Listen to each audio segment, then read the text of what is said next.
Welcome back to Checkmate with Blake. And in this video, I'm going to try and convince you all to play my favorite opening, the Reti Opening, specifically the Reti Gambit. If you've been a fan of my channel since day one, odds are that you've probably seen my Reti Opening Masterclass or my Reti Opening Masterclass Part 2. And the reason I have two different videos on this opening is because I love it so much. Now, why is the Reti Opening so great? First of all, it's very flexible. That's kind of one of the best things about the Reti Opening. It's a modern opening. As you see here, we play one Knight F3. And the reason behind it is because we're going to look and see what does black play, how does black respond to our opening. And if they respond in how we want, we have so many brilliant traps as I'm going to show in this video. We actually have more brilliant traps than I've shown in this video, so if you want to go see other ones, if you enjoy this, go check out the other ones too. But the point behind the Reti is even if they don't play these lines, we're going to have a fantastic game because you can transpose into the Queen's Gambit, the Catalan, etc.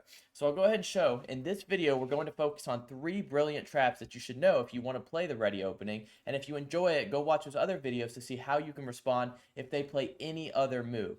But in this video, we're going to focus on the move d5. One d5, after we play knight f3 and they play d5, this is what you're going to get the most common. And this is actually what we want because we're going to play the Reti Gambit and we have three brilliant traps that are going to come out of this line. We'll go ahead and get started, but before I do, if you want, go ahead and hit the subscribe button if you enjoy this video, if you enjoy this content. Feel free to join the community. I'd love to have you guys here. So if you haven't subscribed, hit the subscribe button. Leave this video a like if you do enjoy it. It helps the video kind of promote, and it does help me a lot as well. But we'll go ahead and get right into it. And the first thing I want to start about is d5. So notice in the Reti, if you don't know the Reti, I'll take a kind of a back step, but if you don't know the Reti, why would we allow them to play d5 and take the center when we just have a knight here? Well, we're controlling the center indirectly, and we're setting traps. And the traps that we're going to set come after the move c4. Now we're playing the Reti Gambit. So what does black do in this position?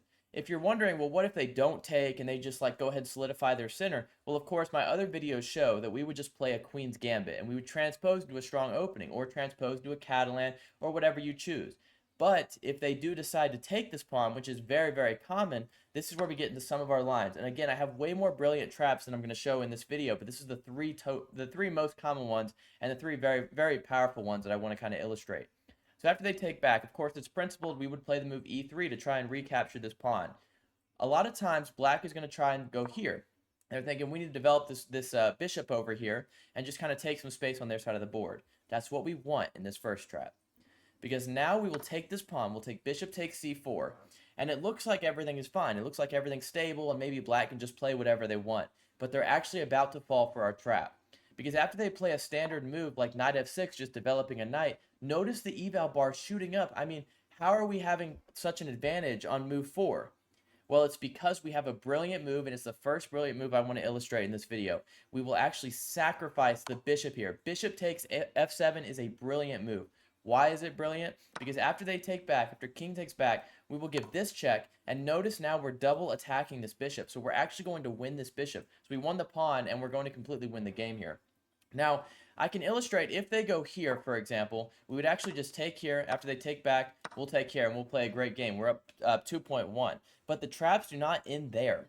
Because if black instead goes here, trying to go king g8, going to safety, and this has happened in many of my games, you will take this bishop, and if they capture back, we will not capture the knight. Instead, we will actually checkmate black. We will go here. Their only move to stop checkmate is to play this move, e6, and we take and we checkmate black in 9 moves in the Reti Opening. Okay, but you might say, well, let's go back to the starter position. We'll go here. After d5, well, what if they don't capture our pawn and instead decide, I'm going to push the pawn, because that's pretty common too. So they don't capture, but they push. Now we play the move e3. This is the move I want you all to know. Now here, let's say, what if they just say, well, I'm not going to fall for your traps. I'm not going to fall for your tricks, and I'm just going to defend my center. I'm going to play c5, and I'm going to have a strong game. Well, here, this is where my Reti Deluxe Masterclass comes in. This is where my Reti Deluxe Part 2 shows, because the move in that line, or in that opening video, I recommend that you play the move b4, going ahead and trying to break open their center, preparing to potentially bring out bishop b2, and develop your knight as well. So you're trying to just, break open the center here.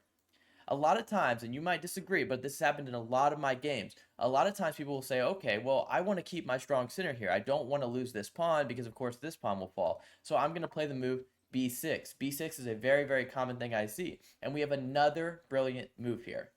What is the brilliant move that I'm talking about? We can sacrifice our knight here. Knight takes d4. Notice another brilliant move.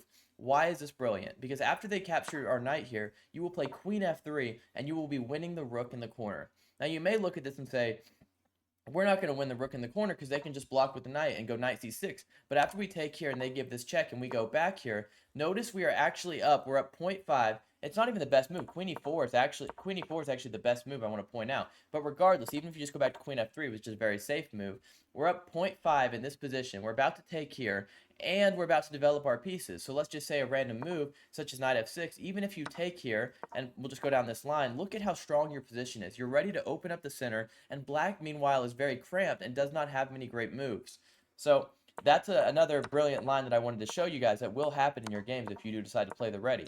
And the last one is the most complicated, but one of the strongest and one of the most amazing things I've seen. So let's say that they don't take the pawn and they push. But now we play here and they decide, okay, I'm not going to go ahead and protect my center. I'm not going to do that. Instead, I'm just going to push again because black thinks that they're going to cramp our position, make us, we can't develop this bishop. We can't take here because the queen is protecting it. So how will we develop? Now, we're not going to play pawn g3 and try and develop that way. Instead, we're going to set a trap. Now, this is where something I actually looked at a very, very long time ago. I never saw any kind of opening video on this, or I never saw any kind of like book analysis on this. I found this just through looking with the engine and trying to understand this position that we have here. So the move I found that I recommend you play is bringing the knight here, knight e5. Now, it says it's the best move here, but notice you don't generally spot this here. I wonder if the engine, now is saying knight e5, but when I looked at this a long time ago, knight e5 was not really popping up, and this is not main theory. Of course, obviously the engine says, hey, this is one of the best moves, but this is not main theory, and your opponents will not know this line. I can almost guarantee it. So what we're doing is we're attacking this pawn twice, and we're threatening to capture it. And black will play the move bishop f5 to try and defend this pawn. And notice it's a mistake. That's why we play knight e5. Is because we're setting up this trap here. We're up 2.25. Now we play again queen f3. Queen f3 is attacking this bishop, but also setting a hidden trap of attacking this pawn here. Now, my Reti masterclass video goes really in depth with this, so I'm not going to go a ton in depth with this line, but I'm just going to briefly show it. So if they were to drop this bishop back to protect it, we will win this rook over here on a8, believe it or not. If they play this move, we'll take here and we'll have a very strong game, and I will show these lines as well. And if they play queen c8, we will take here. So we have a plan for every single move that they could play. So I'll just pick one to start. Let's say that they play the move bishop g6. The move in this position is to capture on b7. Now, of course, we're attacking their rook, and they cannot play here because we would just take with check. So their only move is to play knight d7.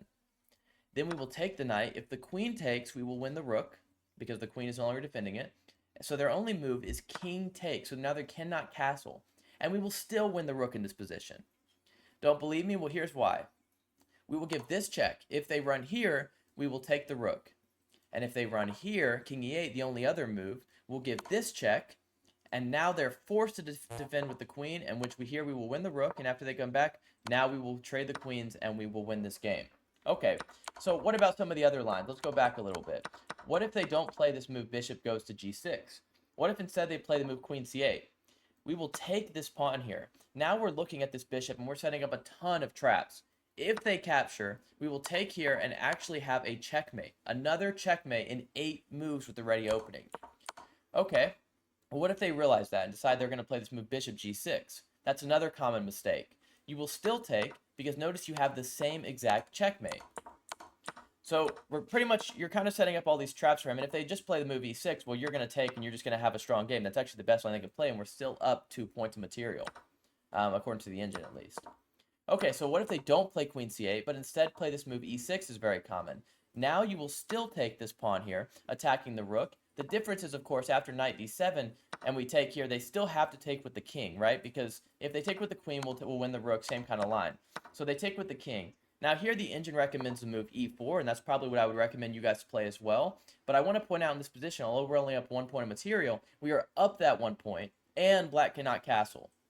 Now, of course, these are just kind of intro lines. I'm just trying to show you guys why I like the Reti. Those are just 3 different traps that you can play. And of course, they're all different brilliant traps that you can find. And of course, the Reti, since it's so tactical and dynamic, you have way, way more brilliant traps. If you go watch my Reti opening masterclass or the part 2, I'd probably recommend starting with the masterclass first. But if you watch the masterclass, you will see so many more brilliant traps I did not cover. But more importantly, you'll also see how can you play the Reti if they don't fall for these traps and why it's such an amazing opening. So if you enjoyed this video, if this interests you, go watch those other 2 videos. Let me know what you think. And if you're a day 1 supporter, if you've seen the Reti since day 1, you've watched my masterclass, let me know in the comments. I want to know who's been here since day 1. Thank you guys so much for your support. And please subscribe if you would like to join the channel. It really does help us grow. And it means so much to me. Thank you guys for watching.